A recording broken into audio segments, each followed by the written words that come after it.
মঙ্গলবার ছিল বজরংবলীর জন্মজয়ন্তী উপলক্ষে একটি পূজা।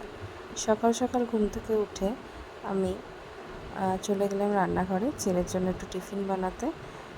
আজকে ছেলের জন্য টিফিন বানাবো, আমার জন্য কিছু হবে না।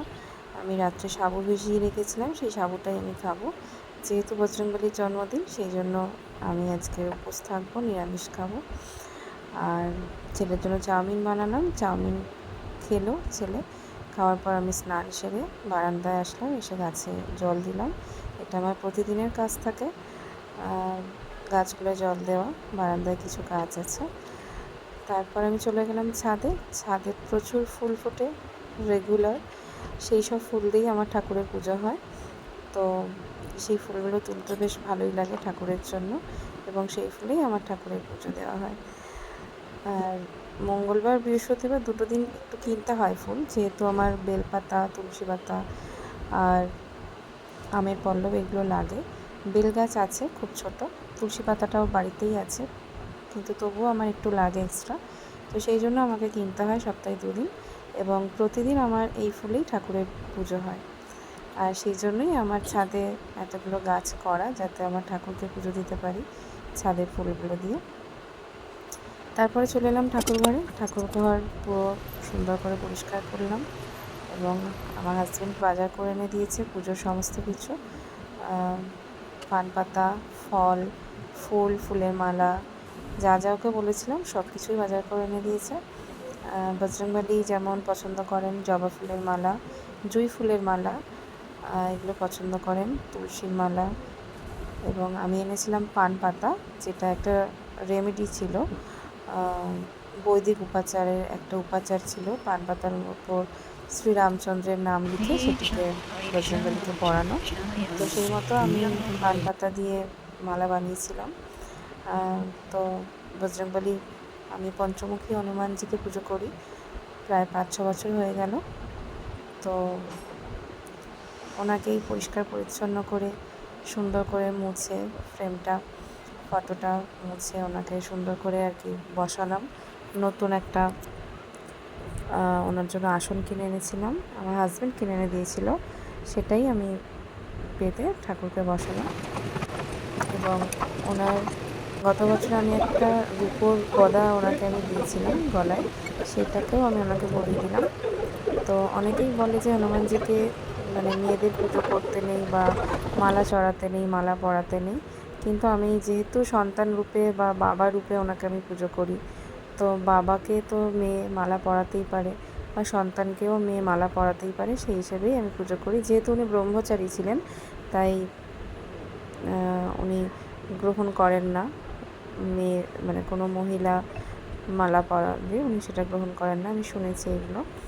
তো আমি পড়াই ওনাকে, বাবা ভেবেই পড়াই। তো ছেলেকে দিয়ে আমি ওনাকে পুজো করাই প্রতি মঙ্গলবার। ছেলে পুজো করে, ছেলে মালা পরিয়ে যায় বজরংবলীকে, জবা ফুলের মালা ছেলেকে দিয়েই পরাই। আর বাদবাকি সব কিছু আমি করি, যেহেতু ছেলে অনেক ছোট, তো সেহেতু ও পারে না সব কিছু, তাই জন্য আমাকেই সবটা করতে হয়।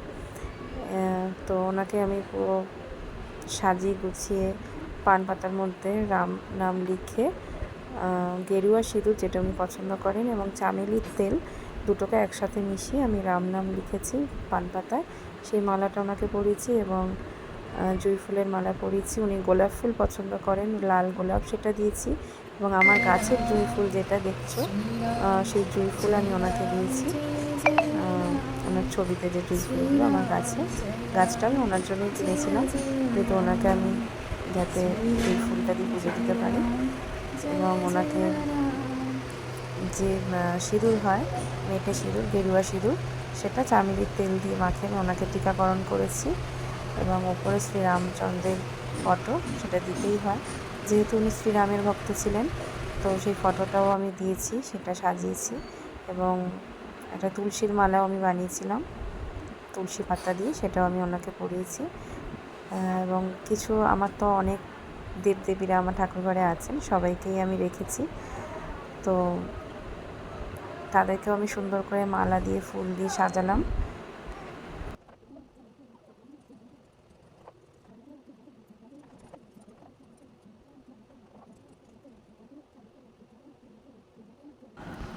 ঠাকুর ঘরে গেলে অনেকটাই সময় লাগে আমার, প্রায় পুজো কোনো কিছু থাকলে সেখানে তো 2-2.5 ঘন্টা 3 ঘন্টাও সময় লেগে যায়, যেহেতু আমার ফুল সাজাতে, সেগুলোকে সুন্দর করে ঠাকুরকে সাজিয়ে ফল প্রসাদ কেটে সব কিছু দিতে আমার অনেকটাই সময় লাগে। আর এমনি নর্মালি যেদিন প্রতিদিনের যে নিত্য পুজো থাকে সেখানে আমার তো 1 ঘন্টা প্রতিদিন সময় লেগে যায় ঠাকুরকে পুরোপুরি সুন্দরভাবে পুজো করতে। আর তারপরে আমি ঠাকুরকে সমস্ত রকম প্রসাদ যা ছিল সেইভাবে দিলাম, বাতাসা দিলাম সব ঠাকুরকে। আর বজরংবলির জন্য আমি 1 ছড়া কলা এনেছিলাম, যে ছড়ায় কলা ভাঙা হয়নি সেই 1 ছড়া কলা, এবং গতকাল রাত্রে গতকাল রাত্রে আমি ছোলা ভিজিয়ে রেখেছিলাম, সেই ছোলা আর গুড়, যেটা বজরংবলির ভীষণ প্রিয় খাবার, সেটা দিলাম। আর একটু দই আনিয়েছিলাম, 5টা লাড্ডু, যেটা আমি প্রতি মঙ্গলবার দিয়ে থাকি, 5টা লাড্ডু দিয়ে পুজো। সেই লাড্ডু, ছোলা, গুড় আর 1 ছড়া কলা দিয়ে আমি ওনাকে ভোগ নিবেদন করলাম, এবং ছেলেকে দিয়ে আমি জবা ফুলের মালাটা বজরংবলীকে পরালাম। ছেলেকে দিয়ে, ছেলেই পরায় প্রতি মঙ্গলবার মালাটা, আজকেরও ওকে দিয়েই পরালাম।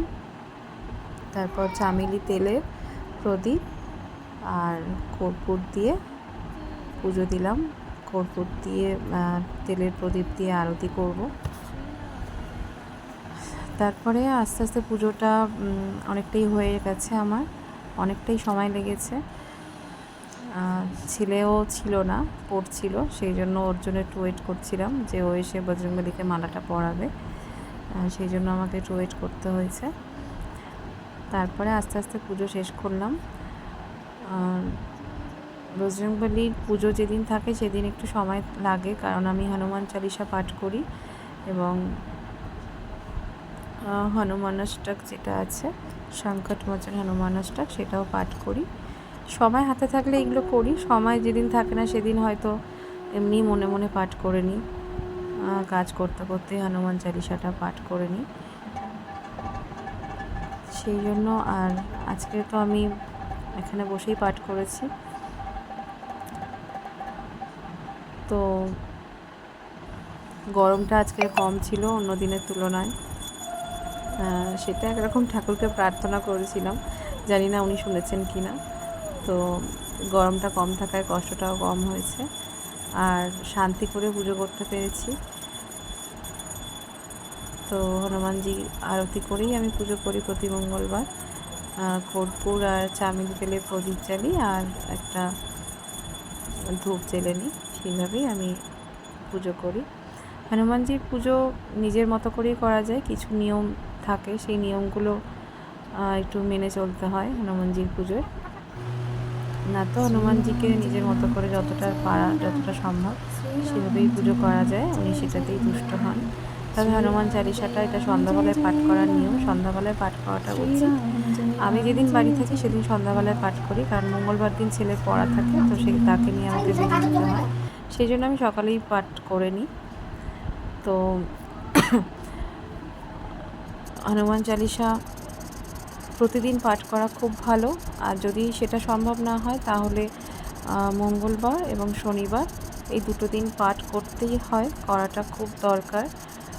সংসারের যত খারাপ কিছু সেটা কেটে যায়,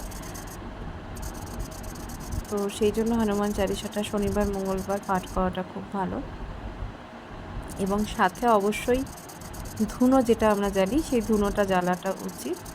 সেটার মধ্যে কর্পূর, ধুনো এবং গুগুল বলে একটা পাওয়া যায় দশকর্মায়, সেটা দিয়ে, এবং তেজপাতা, গোলমরিচ, গোটা গোলমরিচ 5টা বা 7টা, এইভাবে যদি শনিবার আর মঙ্গলবার করে বাড়িতে জ্বালানো যায় ঠাকুরের সামনে, এবং প্রতিটা ঘরে সেই ধুনোর ধোঁয়াটা যদি দেখানো যায়, তাহলে যত খারাপ কিছু, নেগেটিভ কিছু, সেগুলো কেটে যায়।